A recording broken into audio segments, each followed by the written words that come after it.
church planting began, but there's one particular mountain up in the north of Haiti. Yeah. That is the place that people go to study voodoo.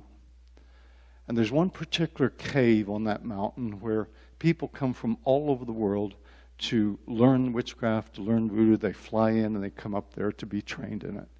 And there had never been a church, not even a Catholic church, on that particular mountain.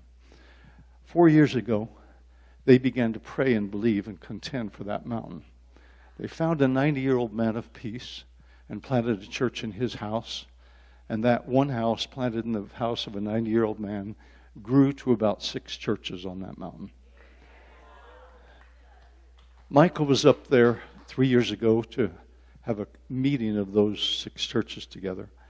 And when he walked into the meeting, the 6 leaders met him and said, "It's time to take the mountain." It was actually during the Voodoo Festival.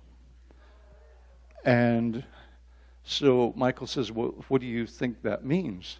Well, he said, "We're going to walk up the mountain and we're going to walk into the cave and we're going to preach to the voodoo priests."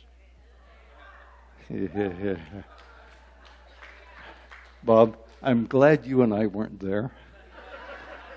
We would advise them not to do this. And so Michael said, okay. And so about 12 people walked up the mountain past all the people selling the trinkets and dolls and all that stuff. Praying in the Spirit, they walked into the cave in the middle of the sacrifices being performed. There were women cutting up sacrifices around. There were priests offering the sacrifices on the altar. There was smoke going up through a smoke hole. And they literally walked into that cave praying in the Spirit. As they came into the cave, the Holy Spirit came in with them. And every voodoo priest was physically pushed back against the walls of the cave, unable to move. And Michael and his translator stood up on the side of the altar with sacrifice burning behind them and preached Jesus.